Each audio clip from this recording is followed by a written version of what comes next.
The name of the book is Connected: How Your Friends Affect Everything You Feel, Think, and Do. I'm Butch Stearns of the Pulse Network. We're here at the Activate Network Summit, and the co-author of this book is James Fowler. He's joining us now. James, welcome. Nice to see you. Nice to meet you. Nice to meet you. Yeah, great presentation today here at the Activate Network Summit. You enjoyed yourself up there. You enjoyed talking to people, I don't love you? it. I love being here because you're seeing all this science put into action. It's fantastic. Talk about your passion for this. You're clearly passionate about networks and about connectivity and about behavioral science, aren't you? How did that all come about? Yeah, so I was really interested in social networks from the very beginning. When I was a graduate student, I was interested in voting behavior. And a lot of times people think of voting behavior like it's just something that you calculate, that you do yourself. And what a lot of research at the time showed was that actually there's a chance you might be influenced by your friends and family. And I wondered if it ended there. I mean, if my friend affects me and that person's friend affects them, then maybe this is going from person to person to person. Right. So that you get this, this she told two friends kind of effect. Right. So when you started analyzing that, what were some of the early findings that you found out? Were you surprised? Yeah, no, I totally was. One of the early things that I did is I looked to see, what's the theoretical number of people that you could actually affect in a network. And in some cases, we can affect dozens or even hundreds of people that we don't know and have never met just through a sequence of these different kinds of momentary conversations across the backyard fence. And it's really quite extraordinary because it's a very different way of thinking about the world.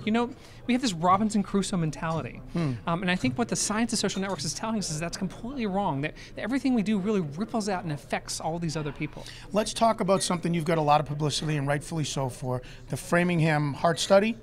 Tell us what that was about, first of all. Yeah, so this is a long-running study that started in the 1940s, and what we did is we actually went to this tremendous wealth of health information and social information, and we discovered that they were keeping social network information just for the purpose of being able to contact people in the future, just in case they lost touch with them. And we turned all that social information into electronically available information so we could make these social network maps.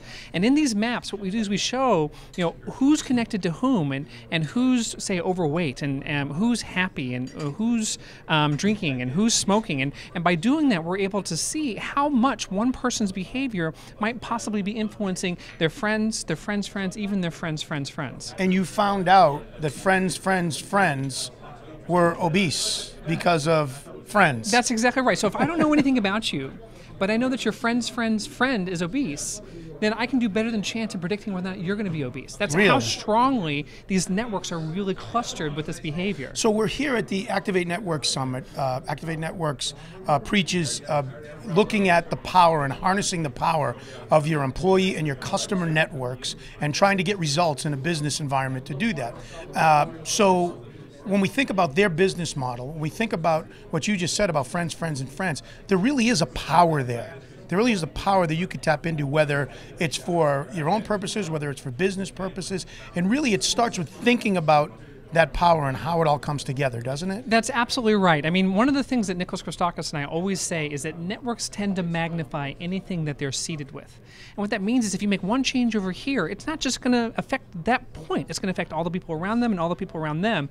And the question is, which one of the people in this network is the best person to try to change? Because if I change someone that's not connected to anybody else, there's not going to be any multiplier effect. But if I change someone who's very central, someone who has lots of friends and lots of friends of friends, and if you have these effects that spread from person to person, you could potentially change not just one person's behavior, but dozens of people's behavior. So let me ask you from a business perspective then, the direct question is going to be, if you want an end result, how do you affect it? I guess that's the direct question, but let me ramble on a little bit about this.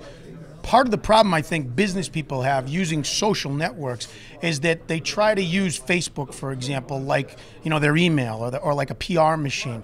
When of course rule number one with social is always to make it authentic, make it genuine, and make the commitment to do it there. So if you want an end result and you want to do it, how do you get that balance between, it has to be authentic and genuine? What advice do you give to businesses you know what I'm getting at? I totally do. And one of the number one things that I always say, and this is contrary to what a lot of social network gurus will tell you, is that you've got to target the real world friends.